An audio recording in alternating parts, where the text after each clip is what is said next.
Assalamualaikum warahmatullahi wabarakatuh. Halo teman-teman, jumpa lagi dengan aku Kak Hanifa. Kali ini kita akan membahas materi opini. Masih pada semangat kan mengikuti pembelajaran? Biar lebih semangat lagi, silakan teman-teman bisa tarik nafas sedalam-dalamnya, kemudian hembuskan secara pelan-pelan. Boleh diulangi sampai pikiran teman-teman rileks. Baik, sudah pada rileks dan siap menerima pelajaran kan? Baik, kakak akan menjelaskan terlebih dahulu materi opini. Nah, udah pada tahu belum nih apa itu opini? Kalau menurut KBBI, opini diartikan sebagai sebuah pendapat, pikiran, atau pendirian. Opini merupakan sebuah pendapat atau pandangan seseorang yang kebenarannya tidak dapat dibuktikan, sehingga kalimat opini bersifat subjektif. Kebenaran kalimat opini yang tidak bisa dibuktikan karena berdasarkan kejadian atau peristiwa yang belum pernah ada atau mungkin akan terjadi.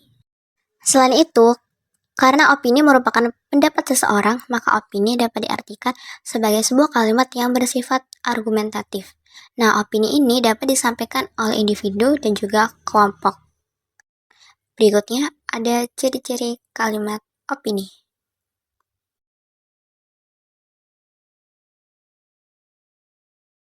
Di sini ada beberapa ciri-ciri kalimat opini, yaitu yang pertama, bersifat subjektif. Kedua, pendapat dari seseorang maupun kelompok. Yang ketiga, kebenarannya tidak bisa dibuktikan. Keempat, mengacu pada peristiwa yang belum pernah terjadi atau akan terjadi. Kelima, terdapat data kuantitatif dan kualitatif.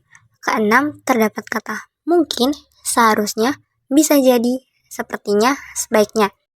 Dan yang terakhir, kalimat opini ini biasanya disertai dengan pendapat, saran, atau uraian yang menjelaskan.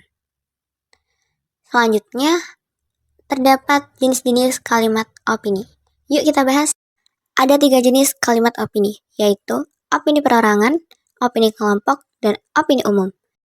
Yang pertama, opini perorangan, atau biasa disebut dengan opini individu. Ini merupakan pendapat yang dimiliki seseorang akan suatu peristiwa atau informasi yang ia yakini benar dan disampaikan kepada orang lain. Kedua, opini kelompok, yaitu kalimat opini yang disampaikan oleh sebuah kelompok akan suatu pandangan atau pendapat mereka terhadap suatu hal atau peristiwa. Dan yang terakhir adalah opini umum, yaitu sebuah pendapat yang ada di masyarakat yang sering disampaikan oleh banyak orang.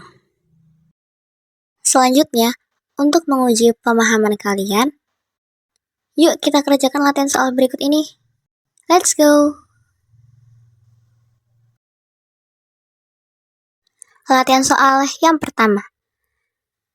Berdasarkan paragraf di atas, yang merupakan kalimat opini adalah, ini kita langsung analisis setiap pilihan jawaban ya.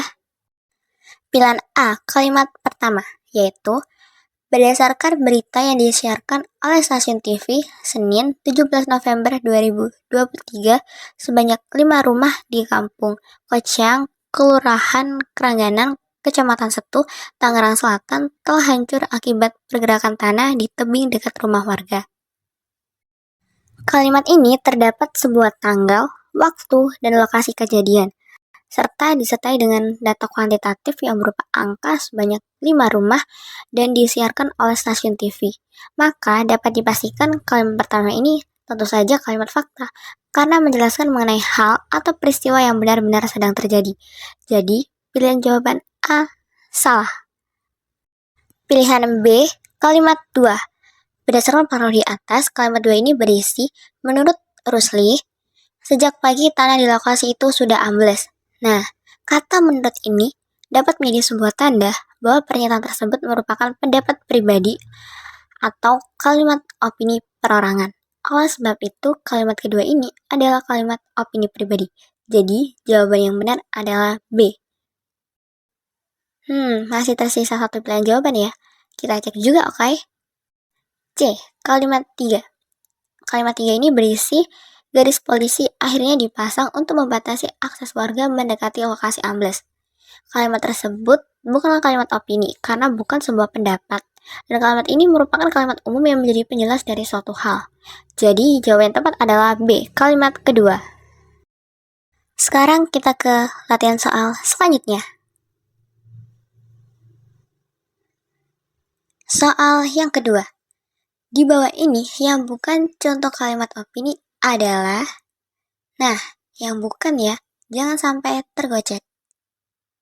Pilihan A, Menteri Kesehatan diperkirakan akan datang berkunjung besok. Kalimat ini merupakan contoh kalimat opini. Kenapa? Karena membahas tentang suatu hal yang mungkin akan terjadi atau belum pernah terjadi. Selain itu, kalimat ini merupakan suatu pandangan atau perkiraan pribadi dari seseorang. Jadi, pilihan A salah ya, karena merupakan contoh kalimat opini. Pilihan B, berdasarkan data Kemendikbud, jumlah siswa di Medan mencapai 1 juta jiwa.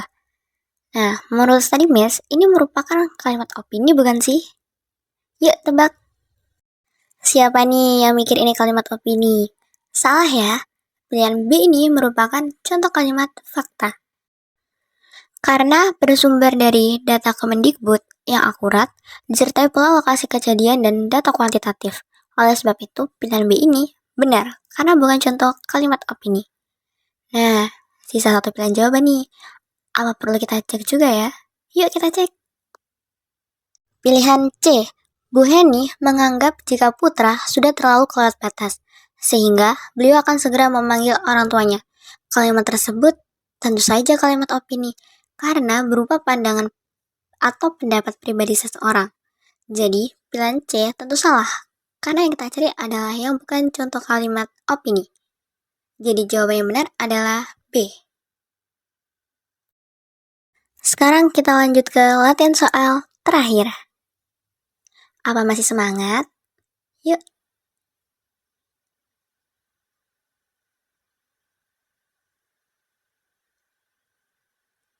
Soal ketiga. Kedua teks di samping merupakan teks kalimat opini. Tetapi, apa yang membedakan kedua teks tersebut? Sudah pasti kedua teks ini adalah teks kalimat opini. Tapi apa ya yang membedakan? Yuk kita baca satu persatu. Nah, Study Math juga dapat pause video ini agar lebih nyaman ketika membaca. Dan jika sudah, dapat kembali memutar videonya ya. Gimana nih? Apa sudah selesai? Kalau sudah, yuk kita bahas. Pada teks pertama, Eka mengatakan kulit kering lebih rentan terhadap kerutan dari garis-garis halus. Lalu apakah vitamin C baik untuk kulit kering? Menurutnya, vitamin C memiliki efek luar biasa dalam menyembuhkan masalah kulit kering karena kemampuannya untuk memproduksi kolagen di dalam tubuh. Sedangkan teks kedua ini, yaitu kelompok kami merasa bahwa makanan organik adalah pilihan terbaik untuk menjaga kesehatan. Konsumsi makanan organik dapat membantu mengurangi resiko penyakit jantung. Makanan organik, terutama buah dan sayuran, memiliki lebih banyak nutrisi dan kandungan antioksidan di dalamnya dibandingkan dengan buah atau sayuran yang diolah dengan metode konvensional.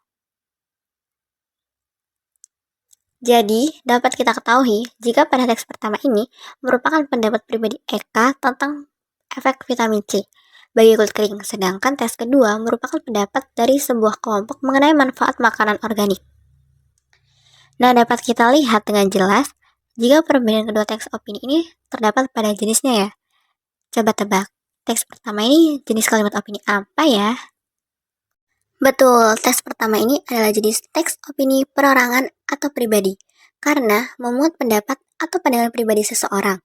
Sedangkan teks kedua merupakan opini kelompok karena disampaikan oleh sebuah kelompok terkait pendapatnya akan suatu hal. Nah, itu tadi pembahasan tentang opini. Sampai jumpa di materi berikutnya. Dadah!